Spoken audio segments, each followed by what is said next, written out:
Preso nos Estados Unidos, o homem apontado como o maior traficante de armas do Brasil. Frederic Barbieri estava em casa na Flórida e foi levado por agentes do Serviço de Imigração. No Rio, madrugada violenta. 2 pessoas morreram e 5 ficaram feridas perto de um bar. No Morro Dona Marta, teve tiroteio. Em Maceió, 3 homens foram parar na cadeia por vender drogas usando redes sociais. Pelo menos 500 cidades do país estão sem carteiros e as contas estão chegando depois do vencimento. Pesquisadores brasileiros descobrem que uma substância extraída do ipê roxo pode ajudar no tratamento do câncer. Na Somália, 45 pessoas morreram num atentado com 2 carros-bomba. A polícia dos Estados Unidos prendeu o homem que é apontado como o maior traficante de armas do Brasil. Frederic Barbieri foi detido ontem à noite na Flórida. Vamos saber os detalhes com o repórter Paulo Mário Martins, ele que está no Aeroporto Internacional Tom Jobim, no Rio. Oi, Paulo Mário, boa tarde para você. Oi, Doni, boa tarde para você, boa tarde a todos. Frederic Barbieri foi preso na casa dele na Flórida por agentes do Serviço de Imigração e Alfândegas dos Estados Unidos. Além da prisão, a polícia americana diz que conseguiu barrar o envio de 40 fuzis aqui para o Brasil. Frederic Barbieri é considerado o maior traficante de armas do país e é acusado de ter mandado no ano passado 60 fuzis de Miami aqui para o Rio de Janeiro. Eram fuzis AK-47, AR-10 e G3, que são de uso exclusivo de tropas de elite e que estavam escondidos dentro de aquecedores de piscinas. Essas armas foram encontradas pela polícia dentro de contêineres quando chegaram aqui no Aeroporto Internacional Tom Jobim. As investigações apontaram que esses fuzis tinham sido encomendados pelo traficante Rogério Avelino da Silva, o Rogério 157, que foi o pivô daquela guerra na favela da Rocinha em setembro do ano passado e acabou sendo preso logo depois. O Frederic Barbieri estava sendo procurado pela polícia desde 2010, quando mandou munições de fuzis para o Brasil pelo aeroporto de Porto Seguro, na Bahia. Ele fugiu logo depois para os Estados Unidos e conseguiu a cidadania americana. No ano passado, ele deu uma entrevista para o Fantástico negando todas essas acusações. Frederic Barbieri está preso numa penitenciária nos Estados Unidos, onde deve continuar pelo menos até segunda-feira, quando vai ser levado para uma audiência na corte americana. A gente procurou o advogado dele aqui no Brasil, que diz que só vai se manifestar quando conseguir falar com a defesa de Frederic Barbieri lá nos Estados Unidos. Doni. Preso, portanto, 8 anos depois. Obrigado, Paulo Mário Martins, com informações ao vivo do Rio. E essa foi mais uma noite de violência no Rio de Janeiro. 2 pessoas morreram e 5 ficaram feridas num tiroteio em Cascadura, na Zona Norte. A reportagem é da Raquel Honorato. Uma comemoração de aniversário nesse bar em Cascadura, na Zona Norte do Rio, terminou em tragédia.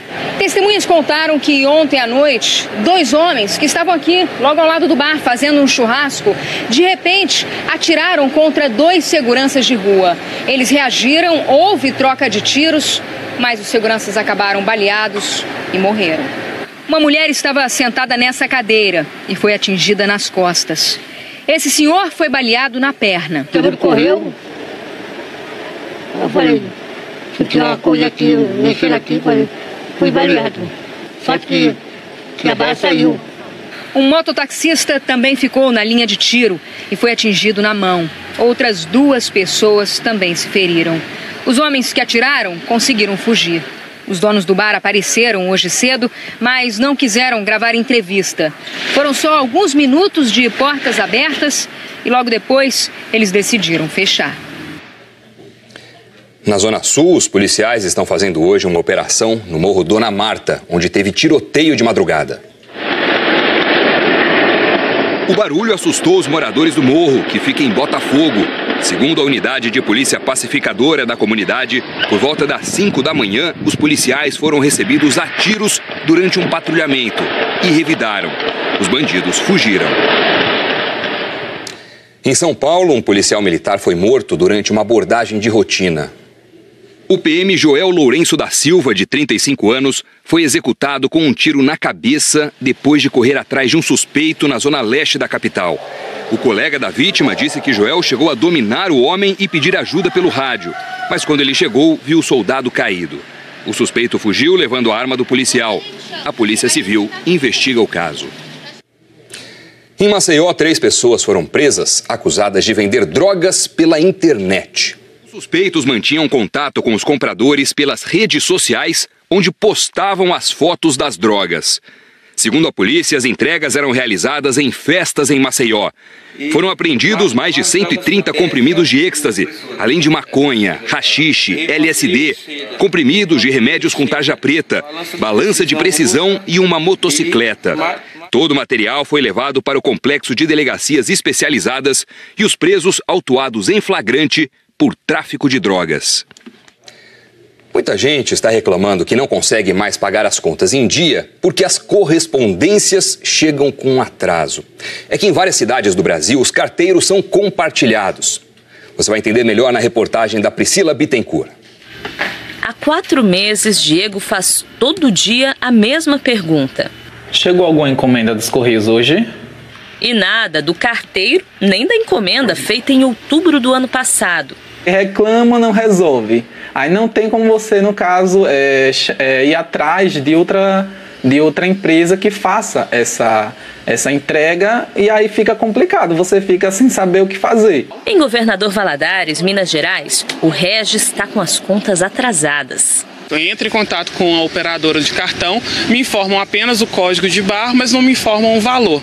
Aí eu tento questionar por que eu não recebi, informam que o boleto foi enviado, que o problema é com Correios. Mesma situação da Dona Maria, em Nossa Senhora Aparecida, sertão de Sergipe. Tá difícil, só paga as coisas atrasadas, ainda paga com juro, né? Porque no outro mês o juro vem para você pagar. O problema é que está faltando carteiro em pelo menos 500 municípios do Brasil. E se não tem profissional suficiente, o jeito é encontrar uma alternativa. Aqui em Nossa Senhora Aparecida, por exemplo, no sertão de Sergipe, tem mais de 1 ano que o único carteiro da cidade tem que ser dividido com o município vizinho. Seu Paulo é carteiro fixo aqui e em São Miguel do Aleixo, a quase 10 quilômetros. Trabalha um dia em cada cidade. Fica bem difícil, porque no dia que eu não estou aqui, a carga fica acumulada. Então não tenho condições de fazer serviço de 2 dias em um dia só. Em outros estados, como Mato Grosso do Sul, Pernambuco e Amapá, os Correios fazem mutirões em cidades onde há poucos funcionários. O último concurso para carteiros foi em 2011. A gente só tem tido prejuízo, né? Prejuízo com a sobrecarga de trabalho, com essas metas que vem aumentando, né, na distribuição para o carteiro conseguir dar vazão a essa distribuição, como também quem mais sofre é a população, a sociedade que não está recebendo suas correspondências em dia, né? De um ano para cá, 8.000 trabalhadores dos Correios aderiram a um plano de demissão incentivada e não há previsão de repor esse pessoal. Para os Correios, não há falta de funcionários. Em todo o Brasil, são 106.000 trabalhadores. Não existe em regiões mais periféricas de grandes cidades e cidades menores do país aquele volume de cartas, de faturas, de boletos que justifique a passagem do carteiro todo dia. Então, o que se propõe é a distribuição em dias alternados. Tudo que o seu José Mário quer é receber as contas dentro do prazo. Eu quero que ela chegue em dia para me pagar, porque às vezes isso não é bom para a gente, né, que tem um nome limpo. Uma demanda justa, né? O juiz Sérgio Moro determinou uma nova perícia nos sistemas de informática que eram usados pelo Departamento de Propinas da Odebrecht. Desta vez, o trabalho dos peritos será para identificar se há lançamentos e documentos relacionados ao sítio de Atibaia. Se houver, os peritos também devem verificar a autenticidade e a integridade dos documentos. Neste processo, o ex-presidente Lula é acusado de ter recebido propina da Odebrecht e da OAS por meio da reforma e de benfeitorias no sítio atribuído a ele pela Lava Jato.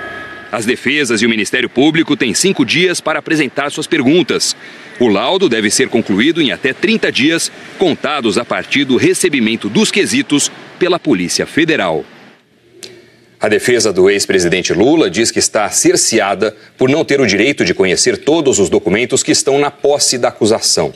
Diz também que a outra perícia entregue ontem pela Polícia Federal já reconheceu não ter identificado qualquer vínculo entre valores provenientes de contratos da Petrobras com imóveis atribuídos a Lula ou ainda a existência de qualquer vantagem indevida dirigida ao ex-presidente.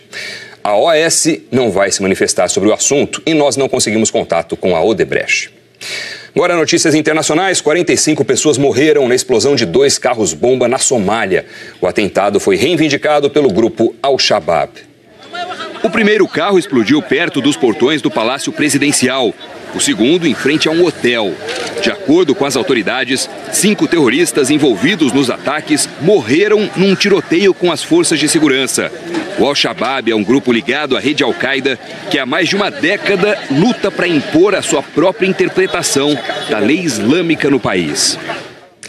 A Organização dos Estados Americanos, a OEA, convocou o governo de Nicolás Maduro a marcar uma nova data para a eleição presidencial na Venezuela. Os 19 países que aprovaram a resolução, um a mais que o necessário, consideram muito cedo uma eleição no dia 22 de abril e pediram que ela seja remarcada para garantir um processo livre, justo e com observação internacional. Essa é a primeira vez que uma resolução contra o regime do presidente Nicolás Maduro é aprovada. Aqui no Brasil, a transferência de venezuelanos que estão hoje nas ruas de Roraima para outros estados começa na terça-feira. São Paulo deve receber 300 deles em centros da prefeitura que hoje atendem moradores de rua e também em entidades conveniadas, como mostra o repórter Wallace Lara. A Casa do Migrante da Missão Paz atendeu nos últimos 4 anos 8.000 haitianos. Depois de tanto tempo lotada, hoje está com vagas abertas. A direção dessa instituição filantrópica aceitou receber 30 venezuelanos. Aqui eles terão moradia, alimentação, cursos e apoio para tirar documentos e conseguir trabalho. De qualquer forma, voluntários, religiosos e assistentes sociais dizem que será um novo desafio. Eles vêm com uma expectativa muito grande, inclusive nas suas áreas de formação, e chegando aqui eles vão procurar trabalhos diversos, trabalhos informais, e isso para eles é muito chocante, eles sofrem muito com isso. A Prefeitura de São Paulo vai usar os centros temporários de acolhimento, como esse, para acolher outros venezuelanos. Esses centros hoje são destinados aos moradores em situação de rua. Ao todo serão 186 vagas, 115 para homens e 71 para mulheres. Só adultos solteiros serão aceitos. Mulheres grávidas e crianças, os mais vulneráveis, por enquanto, não virão para São Paulo. Nada impede que depois venham outras pessoas. Isto é a garantia de que essas pessoas serão recebidas de forma digna. Elas não podem ficar jogadas na rua, elas não podem ficar sem alimentação. Um grupo de refugiados que está em São Paulo há pouco tempo foi convidado para uma atividade bem brasileira. Aproveitar uma tradicional feijoada feita por alunos de uma faculdade de gastronomia. Aprenderam um pouco mais o sabor e da receptividade dos brasileiros. A comida está muito boa, gostei muito. Apesar da transferência dos venezuelanos para outros estados começar na terça-feira, a Prefeitura de São Paulo disse que os refugiados só devem começar a chegar em abril. Agora é hora da previsão do tempo. Jaqueline Brasil, bem-vinda, boa tarde. Obrigada, Doni, boa tarde para você, boa tarde para vocês. Bom, Jaque, o destaque essa semana foi a chuva no Sudeste, chuva que continua ou para? O que é que você diz? Olha só, vai diminuir bastante em parte da região Sudeste e é uma ótima notícia porque o tempo vai secar justamente onde choveu demais, que é o caso do Rio de Janeiro e do litoral norte de São Paulo. Agora, Minas Gerais e Espírito Santo estão sim na rota da chuva. A gente vem falando muito sobre os prejuízos que a chuva vem causando, mas vamos falar também sobre as coisas boas. Os reservatórios usados na geração de energia estão agradecendo São Pedro. O nível de água subiu nos reservatórios Serra da Mesa, em Goiás, Sobradinho, na Bahia e Furnas, em Minas Gerais. Com o aumento da capacidade, a ANEEL divulgou que no mês que vem a bandeira tarifária vai continuar verde, ou seja, a conta de luz não vai ter taxa extra. Hoje tem previsão, inclusive, de mais chuva, onde estão os 3 reservatórios, mas os maiores acumulados estão concentrados na região norte, também na região nordeste, no centro-oeste. Aqui no sudeste, a chuva esperada mesmo é para Minas. Em São Paulo, em boa parte de São Paulo, não vai cair uma gota. Aliás, aqui na capital paulista, o mês de fevereiro está bem seco, viu? Até agora, choveu só 20 milímetros, bem abaixo da média para o mês. Fevereiro ainda não acabou, mas pode ser o mais seco em 57 anos, Doni. 57? Muita coisa. Já que, além de São Paulo, onde mais o tempo fica firme? No sul do país, tá? Você que está no Rio Grande do Sul, também no Planalto Catarinense, aqui também no Paraná, o tempo vai ficar firme. No sul do Mato Grosso do Sul, no norte, tarde ensolarado em Roraima. E no litoral nordestino, desde o Rio Grande do Norte até Sergipe, dia muito bom também. Onde faz sol também tem muito calor, máxima de 32 graus em Natal, em Manaus também. Olha só, 27 graus em Brasília, São Paulo e Florianópolis. E como o fim de semana tá aí, eu vou mostrar para vocês onde vai dar praia. Trancoso na Bahia, em Maragogi, Alagoas, máxima de 31 graus. Jericoacoara no Ceará, 32 graus e 60% de chance de chuva. Agora atenção, viu? Porque na próxima semana pode voltar a chover forte em São Paulo, Minas Gerais, Rio de Janeiro, por causa desse sistema de baixa pressão que vai se formar na segunda-feira. Mas, gente, é só segunda-feira, tá? Fim de semana vai dar para aproveitar bastante praia, parques e trabalhar também, que é o nosso caso, né, Doni? Fazer o quê? Exato. Valeu. Jaqueline Brasil, obrigado. Bom fim de semana para você. Para você também. E a gente vai conhecer agora uma festa em Moscou que marca a passagem do inverno para a primavera. É a Maslenitsa. Quem mostra pra gente é o correspondente Marcelo Correge. O país da Copa em 2018 é o país do blini todos os anos, ainda mais em fevereiro. Blini é o nome desta panqueca russa, personagem principal do que eles chamam de carnaval. É gostoso? Pergunto. Muito gostoso, dizem os meninos. Os pequenininhos dizem que o melhor da Maslenitsa é comer blini. O nome da festa significa Semana da Manteiga em português. Nela, as pessoas mais religiosas param de comer carne, seja vermelha ou branca. Por isso, as filas nas barracas de blinis ficam tão grandes. Há quem quebre a tradição e ponha presunto na panqueca, mas geralmente elas são de chocolate, geleia ou caviar. Quando a Maslenitsa acaba, o jejum da Igreja Cristã Ortodoxa fica ainda mais rigoroso. Nenhum tipo de laticínio é permitido. Este casal explica que, na verdade, a tradição russa é de comer muito. Tudo é desculpa para comer. Pode ser na Maslenitsa ou em qualquer outro feriado. Essa é uma celebração de origem pagã que foi incorporada pelo cristianismo. Ela marca o início da quaresma, mais ou menos como o carnaval no Brasil. Só que aqui também marca o fim do inverno e a chegada da primavera. Mas como vocês podem perceber, isso aí não é muito preciso, não. A neve não dá trégua, apesar do sol presente em todas as decorações dos parques públicos, como o Gorky em Moscou. Com as fantasias e as danças, eles tentam chamar o astro-rei o mais rápido possível. Nada parecido com o samba do Brasil, tá? Músicas folclóricas ou até modernas fazem os russos sacudirem sem nenhuma timidez. Isso sim é rock and roll. Numa festa para espantar o frio, fica bem claro que a relação deles com o inverno é mais de amor do que de ódio. Este menino lembrou que no ano passado a primavera começou mais perto de maio. Nevou até o dia 9 de maio. E foi legal. E se o frio apertar para valer, basta acender uma fogueira. Daquelas para aquecer o maior país do mundo. Você vai ver a seguir, uma pesquisa brasileira revela como a casca do ipê roxo pode ser aliada no combate ao câncer. E Hoje em Casa mostra como deixar a cozinha mais aconchegante para reunir os amigos. A gente volta já. Até o início de fevereiro foram registrados mais de 22.500 casos prováveis de dengue no Brasil. Um levantamento aponta cidades em situação de risco. A reportagem é do Ismar Madeira. Os agentes de saúde vão de casa em casa à procura de focos do mosquito em São Paulo.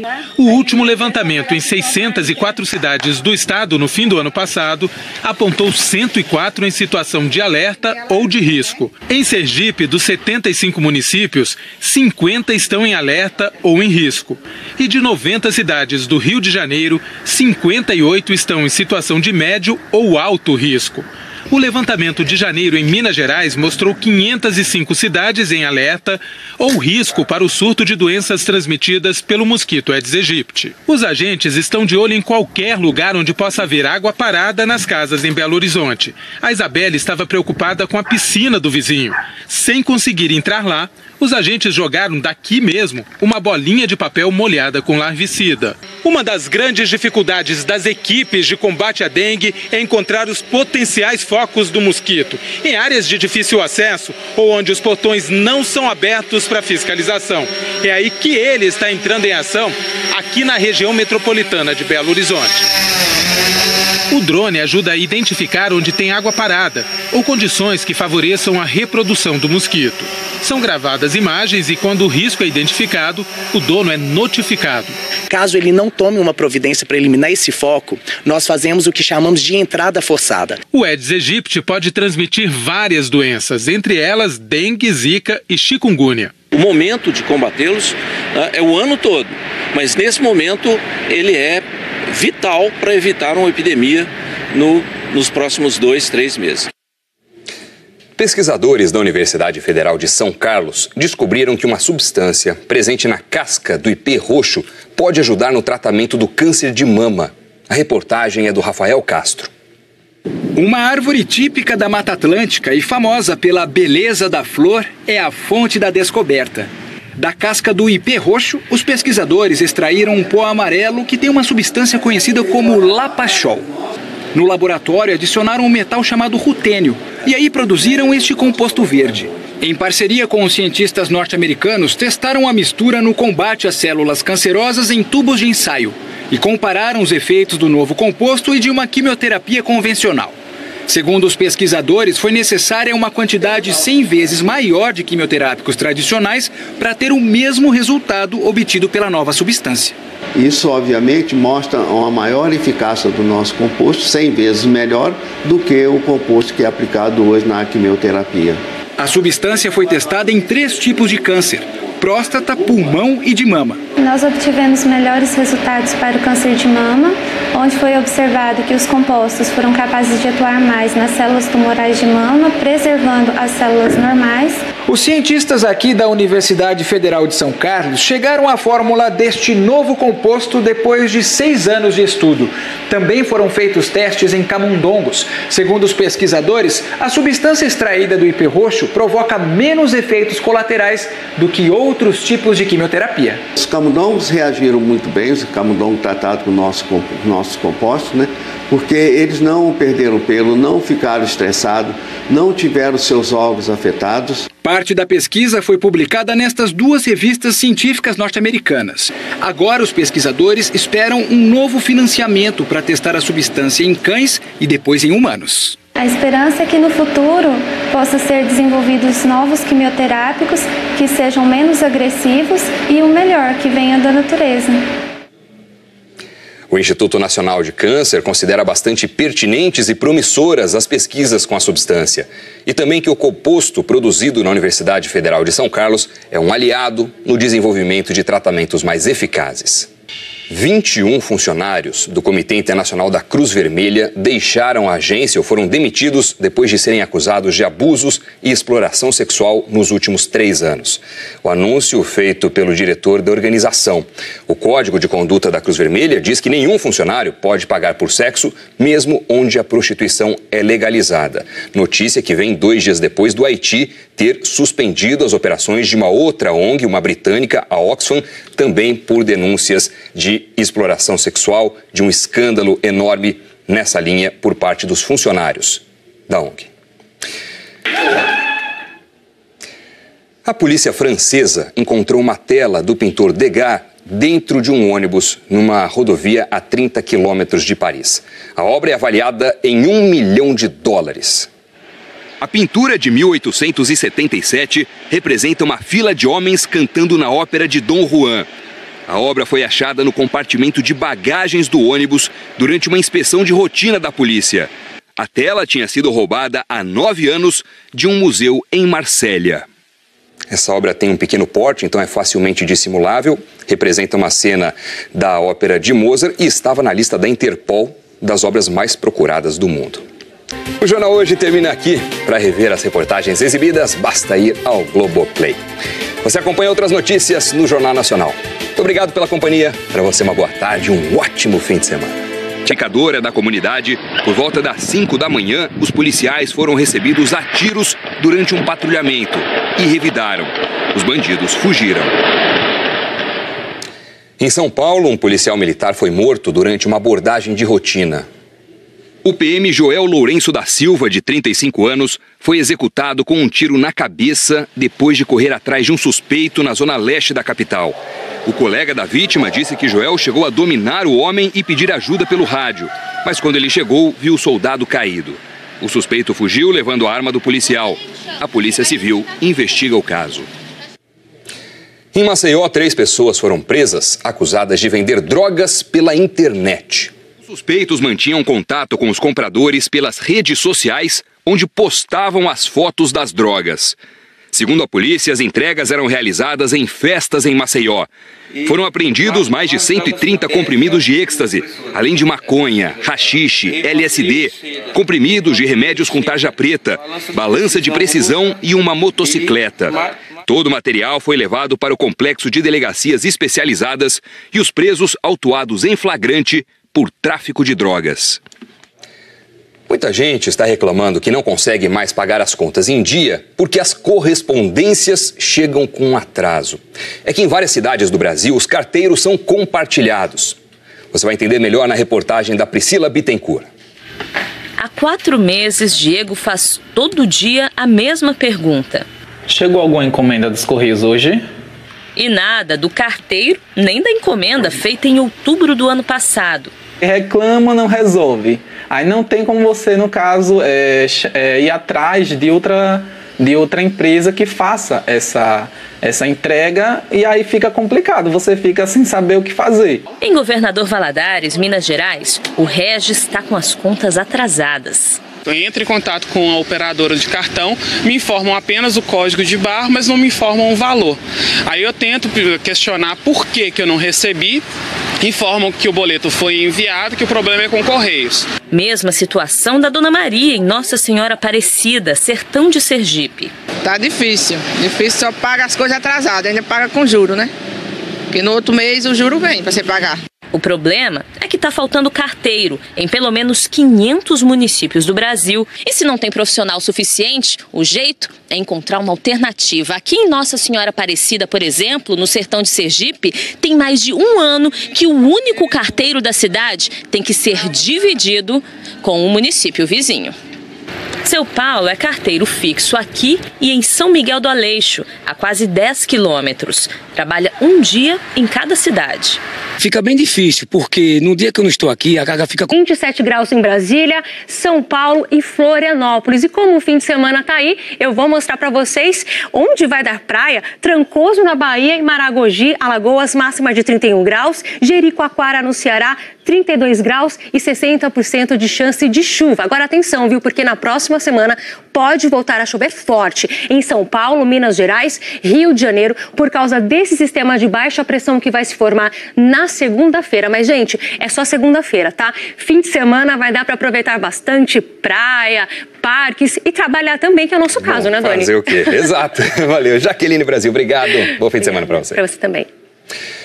E a gente vai conhecer agora uma festa em Moscou que marca a passagem do inverno para a primavera. É a Maslenitsa. Quem mostra pra gente é o correspondente Marcelo Correge. O país da Copa em 2018 é o país do blini todos os anos, ainda mais em fevereiro.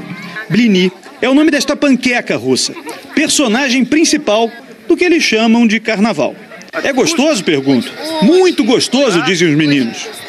Os pequenininhos dizem que o melhor da Maslenitsa é comer blini. O nome da festa significa Semana da Manteiga em português. Nela, as pessoas mais religiosas param de comer carne, seja vermelha ou branca. Por isso, as filas nas barracas de blinis ficam tão grandes. Há quem quebre a tradição e ponha presunto na panqueca, mas geralmente elas são de chocolate, geleia ou caviar. Quando a Maslenitsa acaba, o jejum da Igreja Cristã Ortodoxa fica ainda mais rigoroso. Nenhum tipo de laticínio é permitido. Este casal explica que, na verdade, a tradição russa é de comer muito. Tudo é desculpa para comer. Pode ser na Maslenitsa ou em qualquer outro feriado. Essa é uma celebração de origem pagã que foi incorporada pelo cristianismo. Ela marca o início da quaresma, mais ou menos como o carnaval no Brasil. Só que aqui também marca o fim do inverno e a chegada da primavera. Mas como vocês podem perceber, isso aí não é muito preciso, não. A neve não dá trégua, apesar do sol presente em todas as decorações dos parques públicos, como o Gorky em Moscou. Com as fantasias e as danças, eles tentam chamar o astro-rei o mais rápido possível. Nada parecido com o samba do Brasil, tá? Músicas folclóricas ou até modernas fazem os russos sacudirem sem nenhuma timidez. Isso sim é rock and roll. Numa festa para espantar o frio, fica bem claro que a relação deles com o inverno é mais de amor do que de ódio. Este menino lembrou que no ano passado a primavera começou mais perto de maio. Nevou até o dia 9 de maio. E foi legal. E se o frio apertar para valer, basta acender uma fogueira. Daquelas para aquecer o maior país do mundo. Você vai ver a seguir, uma pesquisa brasileira revela como a casca do vantagem indevida dirigida ao ex-presidente. A OAS não vai se manifestar sobre o assunto e nós não conseguimos contato com a Odebrecht. Agora, notícias internacionais. 45 pessoas morreram na explosão de 2 carros-bomba na Somália. O atentado foi reivindicado pelo grupo Al-Shabaab. O primeiro carro explodiu perto dos portões do Palácio Presidencial. O segundo em frente a um hotel. De acordo com as autoridades, 5 terroristas envolvidos nos ataques morreram num tiroteio com as forças de segurança. O Al-Shabaab é um grupo ligado à rede Al-Qaeda que há mais de uma década luta para impor a sua própria interpretação da lei islâmica no país. A Organização dos Estados Americanos, a OEA, convocou o governo de Nicolás Maduro a marcar uma nova data para a eleição presidencial na Venezuela.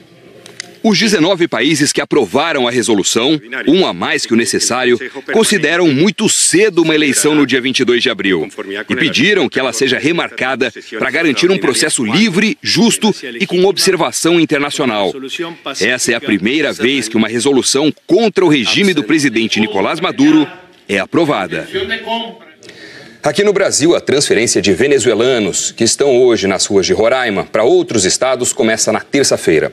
São Paulo deve receber 300 deles em centros da prefeitura que hoje atendem moradores de rua e também em entidades conveniadas, como mostra o repórter Wallace Lara. A Casa do Migrante da Missão Paz atendeu nos últimos 4 anos 8.000 haitianos. Depois de tanto tempo lotada, hoje está com vagas abertas. A direção dessa instituição filantrópica aceitou receber 30 venezuelanos. Aqui eles terão moradia, alimentação, cursos e apoio para tirar documentos e conseguir trabalho. De qualquer forma, voluntários, religiosos e assistentes sociais dizem que será um novo desafio. Eles vêm com uma expectativa muito grande, inclusive nas suas áreas de formação, e chegando aqui eles vão procurar trabalhos diversos, trabalhos informais, e isso para eles é muito chocante, eles sofrem muito com isso. A Prefeitura de São Paulo vai usar os centros temporários de acolhimento, como esse, para acolher outros venezuelanos. Esses centros hoje são destinados aos moradores em situação de rua. Ao todo serão 186 vagas, 115 para homens e 71 para mulheres. Só adultos solteiros serão aceitos. Mulheres grávidas e crianças, os mais vulneráveis, por enquanto, não virão para São Paulo. Nada impede que depois venham outras pessoas. Isto é a garantia de que essas pessoas serão recebidas de forma digna. Elas não podem ficar jogadas na rua, elas não podem ficar sem alimentação. Um grupo de refugiados que está em São Paulo há pouco tempo foi convidado para uma atividade bem brasileira. Aproveitar uma tradição. Para você, boa tarde para vocês. Bom, Jaque, o destaque essa semana foi a chuva no Sudeste, chuva que continua ou para? O que é que você diz? Olha só, vai diminuir bastante em parte da região Sudeste e é uma ótima notícia porque o tempo vai secar justamente onde choveu demais, que é o caso do Rio de Janeiro e do litoral norte de São Paulo. Agora, Minas Gerais e Espírito Santo estão sim na rota da chuva. A gente vem falando muito sobre os prejuízos que a chuva vem causando, mas vamos falar também sobre as coisas boas. Os reservatórios usados na geração de energia estão agradecendo São Pedro. O nível de água subiu nos reservatórios Serra da Mesa, em Goiás, Sobradinho, na Bahia e Furnas, em Minas Gerais. Com o aumento da capacidade, a ANEEL divulgou que no mês que vem a bandeira tarifária vai continuar verde, ou seja, a conta de luz não vai ter taxa extra. Hoje tem previsão, inclusive, de mais chuva, onde estão os 3 reservatórios, mas os maiores acumulados estão concentrados na região norte, também na região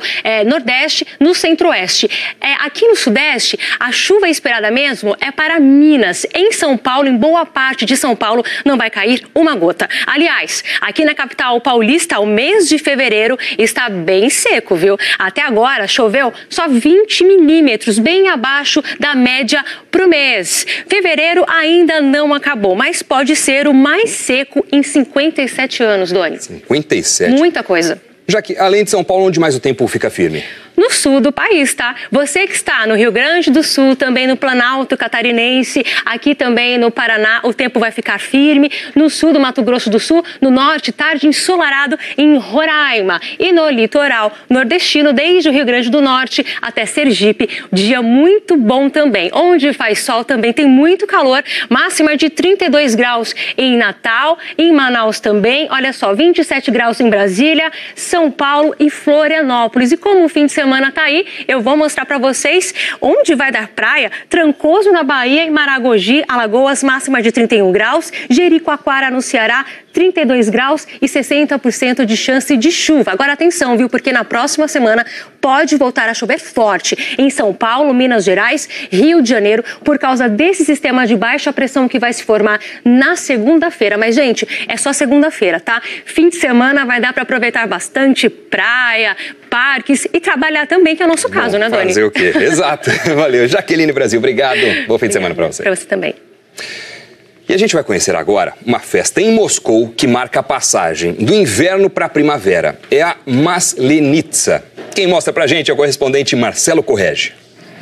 O país da Copa em 2018 é o país do blini todos os anos, ainda mais em fevereiro.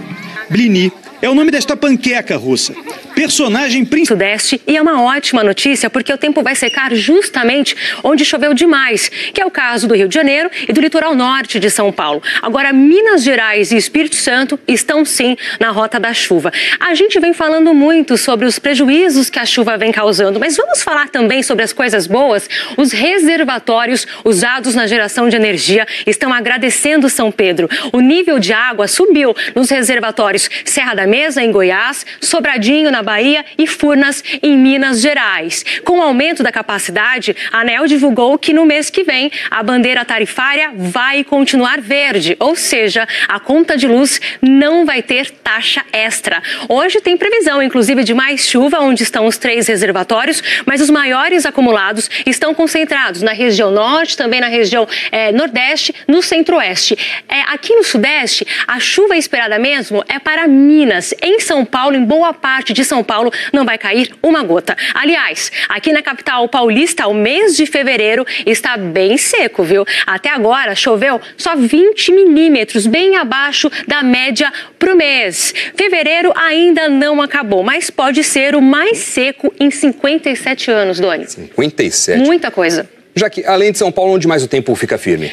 No sul do país, tá? Você que está no Rio Grande do Sul, também no Planalto Catarinense, aqui também no Paraná, o tempo vai ficar firme. No sul do Mato Grosso do Sul, no norte, tarde ensolarado em Roraima. E no litoral nordestino, desde o Rio Grande do Norte até Sergipe, dia muito bom também. Onde faz sol também tem muito calor, máxima de 32 graus em Natal, em Manaus também. Olha só, 27 graus em Brasília, São Paulo e Florianópolis. E como o fim de semana tá aí, eu vou mostrar para vocês onde vai dar praia. Trancoso na Bahia e Maragogi, Alagoas, máxima de 31 graus. Jericoacoara no Ceará, 32 graus e 60% de chance de chuva. Agora atenção, viu? Porque na próxima semana pode voltar a chover forte em São Paulo, Minas Gerais, Rio de Janeiro, por causa desse sistema de baixa pressão que vai se formar na segunda-feira. Mas, gente, é só segunda-feira, tá? Fim de semana vai dar para aproveitar bastante praia, parques e trabalhar também, que é o nosso caso, né, Doni? Fazer o quê? Exato.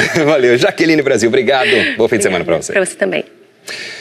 E a gente vai conhecer agora uma festa em Moscou que marca a passagem do inverno para a primavera. É a Maslenitsa.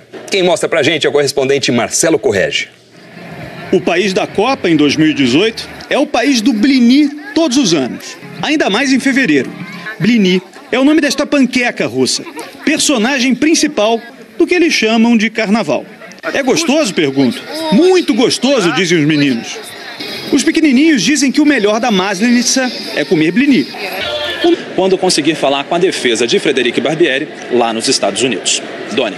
Preso, portanto, 8 anos depois. Obrigado, Paulo Mário Martins, com informações ao vivo do Rio. E essa foi mais uma noite de violência no Rio de Janeiro. 2 pessoas morreram e 5 ficaram feridas num tiroteio em Cascadura, na Zona Norte. A reportagem é da Raquel Honorato.